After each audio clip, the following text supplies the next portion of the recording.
Hey guys, welcome back to another review here on the Pop Culture Network. Now, we've taken a look at some of the Total Heroes figures in the past, but I noticed a couple new ones out there the other day, so I went ahead and grabbed them so we could do the review here today. We are going to talk about Green Lantern. Now, let's throw him in the photo tent here and take a look. Green Lantern, if you're familiar with the character at all, he's got a power ring that creates these energy constructs, become different weapons, cages, giant fist, whatever. As part of the Total Heroes line, he's got a bigger, chunkier body type, and they've got some nice artwork from the series there.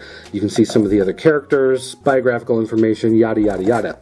One of the things I found interesting, though, is that this packaging, unlike all the other packaging, doesn't just say Green Lantern at the top, like all the others that say Superman, Batman, Aquaman, etc. What we have here is actually Green Lantern Corps.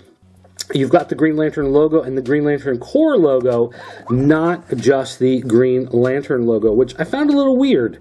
Doesn't match up with the other figures, but still, maybe because of the cartoon a few years ago, people still remember it, and so they went ahead and used that name. But let's go ahead and rip this guy open. Probably just threw that camera out of focus. You're welcome.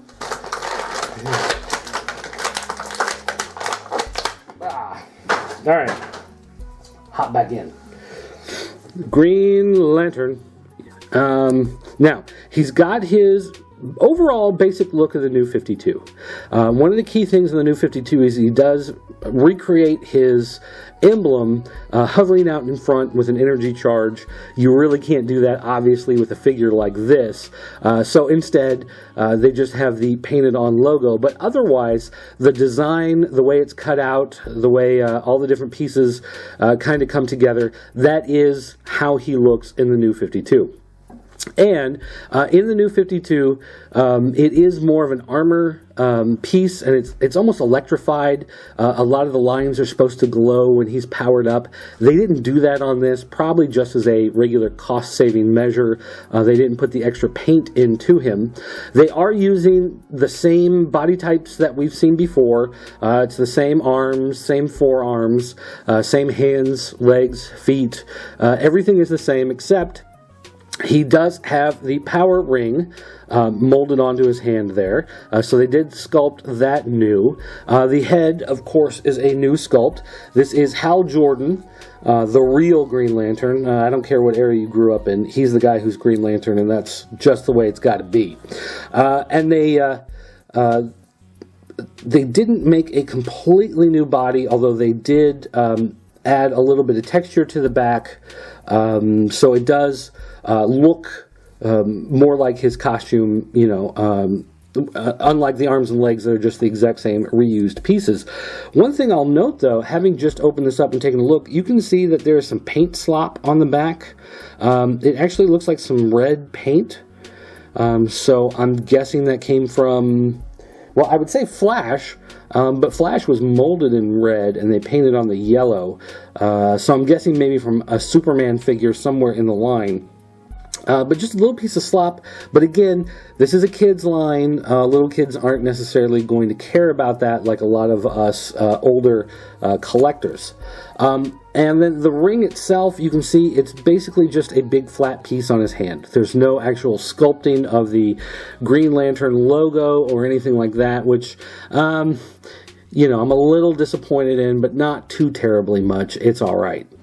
Now, his energy construct piece here, it's basically a two-headed axe, which is a little weird. Not the type of thing that you would normally put in a children's toy. Is something that looks like you could poke out eyeballs and chop people's heads off. But that's what they gave him as part of this line, so there you go. And it should, I would assume, just pop easily into his hand. And of course, you'd be a little incorrect because the hand is tough. It takes some work to get him in there. And it's also a little funky that they make a construct to go in his other hand instead of something that attaches to the fist, because this is actually going to be generated by the ring.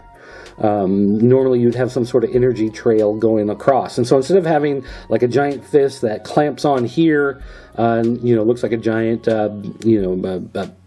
punching boxing glove or a giant clamp or whatever, instead they just make this thing that fits in his hand, which is it's not true to the character, and it's just kind of funky looking. So it's nice that they put something in there, but to be honest, if I was playing with this, I probably wouldn't use that very much at all. But there you go. Compared to all the others in the line, he just fits perfectly along with them. You've got the articulation down here in the ankles. You've got the knee. You've got the hip here. You've got the waist. You've got the shoulder, elbow, wrist, and then, of course, neck. And so it matches everything else that we've seen in this line. Nothing about him really stands out as being different, except for maybe this construct, similar to how Aquaman had the trident piece, Batman had his Batarang grapple gun thing. You do have that extra construct piece on there, but for the most part, it's just the same as all the others. It's a kid's line. It's a cheap line. The ability to reuse parts is a big deal for Mattel and making this line available. So it's not going to look as nice as a lot of your classics or legends or whatever, but it's not supposed to be. It is supposed to be something cheaper and a little more kid-friendly and not as spectacular as some of the other stuff that you see out there. But still, it's a nice-looking figure, and overall it looks great, and my kids just can't wait to play with it. So, there you go. Overall, a decent figure, definitely worth the price. You can find them at Toys R Us for about $10, which is definitely a good price for a figure of that size. And the articulation, even though it's a little more limited than something like a Classics or a Legends, it's still more than enough than what a kid's going to need to play with. So my kids actually love the Total Heroes line, and they're going to love Green Lantern as well. Alright guys, thanks for watching. Don't forget to go to Pop Culture Network, check out more reviews, stuff about comics, video games, toys, all that kind of good stuff. You can also talk to me on Twitter if you want to ask me a question or something. It's the easiest way to get a reply back from me. I can reply instantaneously on there and it doesn't get lost like my emails. So that is at PCN_dirt. You can also call our 24-hour voicemail line. It's area code 217-953-4025 and leave a message 24 hours a day, 7 days a week. Although please don't leave a message that lasts 24 hours a day, 7 days a week, because that would be very long to listen to. And also you can go to jointheforums.com, the official forums of the Pop Culture Network, where you can talk to other people who love toys and comic books and video games and all of that great stuff. Alright guys, thanks again for watching. I'll see you next time.